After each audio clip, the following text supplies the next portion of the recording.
How much do you truly own something? In the art world, we are told one of the worst things that can happen is when someone steals or imitates your work. And I just want to ask, is it? Hey everyone, welcome back to my channel. My name is Nieves, and today we are going to talk about the history of art and the role that plagiarism plays in the life of an artist. Let's begin. This painting, for instance, has caused quite the stir in my life. All right, after moving into our new place, I was so excited to do new videos that I jumped right in, decorating my new workspace complete with this painting. It's a pretty cool piece, very abstract. I love the colors. I decided to go without the bars because I did not feel like trying to do several little skinny black lines and replaced it with gray instead. But I like this painting, and I ended up realizing that so many people liked this painting too. So much so that I had to go, oh wow, people are really watching you. But I ended up feeling bad because after a couple of weird experiences, I completely bailed on doing any videos related to my home, especially anything around decorating. So I never actually got the chance to give proper credit to the original artist. If you followed my tutorials for some time, I always tell people you can find a lot of the inspiration from my educational content right on Pinterest, including this piece, one of many similar abstract prints I found on Etsy. And since I had no intentions of selling it myself, I thought it would be a really great backdrop for my YouTube videos.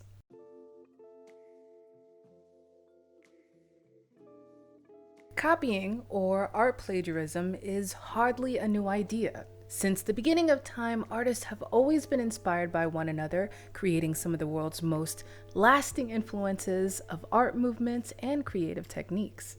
In ancient Egypt, skilled laborers used repetitive pictures and symbols to relay the stories of their ancient history with hieroglyphics. Later art forms found in movements like the Renaissance and Impressionist periods had artists imitating similar visual techniques like realism or the impression of realism to denote those eras.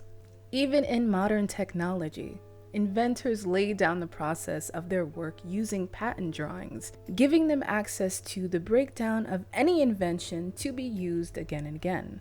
But if copying is such a natural part of our world, then why all the controversy?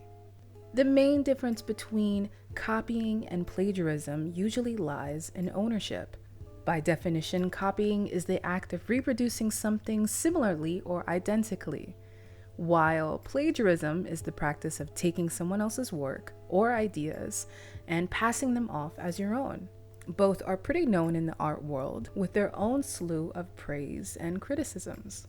It is safe to say that the majority of artists are familiar with copying as a technique, whether in collaboration with tools like tracing paper or even now with some digital software. Copying allows artists to reference different subjects for a more accurate depiction. So basically, if I want to paint a tree, all I have to do is look it up, gather a few reference pics, or even go plein air with it and paint outside like the Impressionists.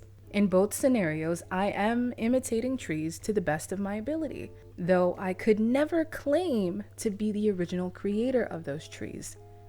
That's nature itself. And it's a part of our nature to learn from our environment. Animals know where to travel by studying weather patterns. Each species passes down formidable lessons from their environment.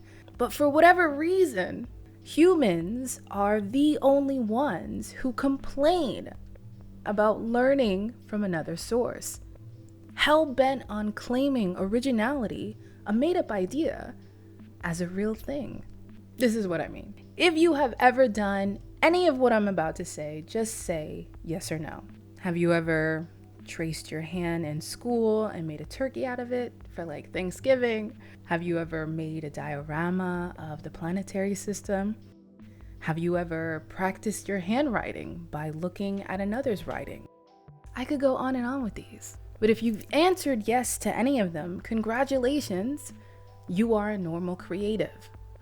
Because I don't know about you, but all my life, copying has been a necessary part of the education process. In high school, my art teacher had us redraw ads from famous magazines. In college, our very first drawing assignment was recreating a famous painting using the traditional grid technique, which, by the way, we all failed. Like literally the whole class failed, because that's how important it was for us to learn how to copy something properly. And don't even get me started on how many times I've been asked professionally by anyone, clients, editors, whoever, to imitate someone else's work, which is not my favorite thing in the world, by the way. But that is also how trends are made. There are many reasons why someone might copy another person's work. Here are just a few. To use their work as a reference, to claim their work as their own. And this one is really new to me.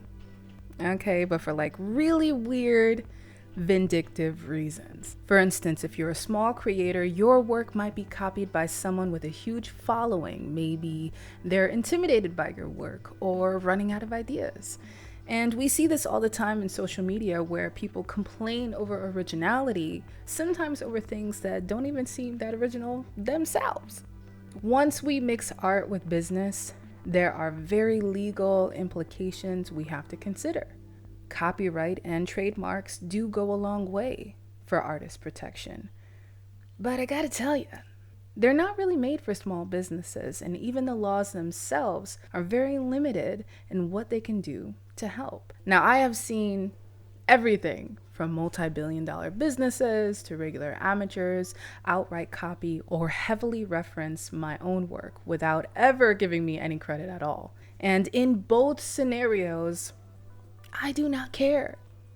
I made these tutorials for y'all to learn from, okay? Even promoted the products people made from those tutorials because humans are missing out on the beauty of collaboration because of human ego and corporate rivalry.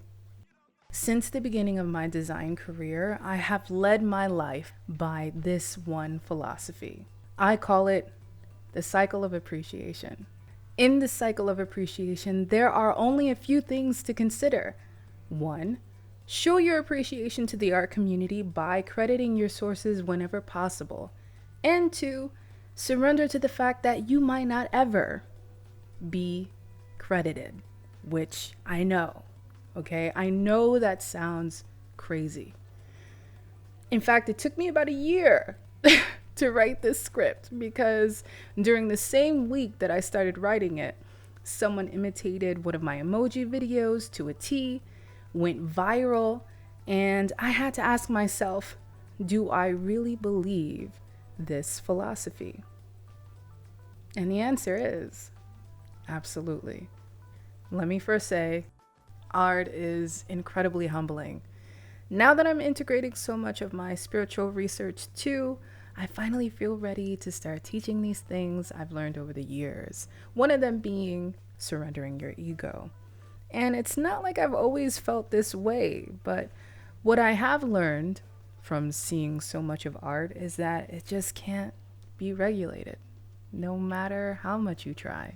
In the cycle of appreciation, we give credit to honor our fellow creatives, to honor the history of art itself, and we recognize by adding these little credits, we contribute to the research of art by relinquishing the idea of originality with the truth of communal inspiration. 'Cause yeah, I am allowed to be inspired, and so are you.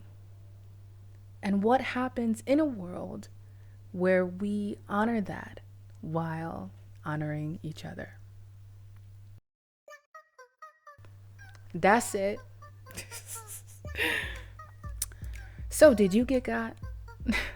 Did you get got by this painting? It took me a year to write this. Who'da thunk? Who'da thunk? I just want to show some clavicle action, honestly. I've been working on my clavicles. All right.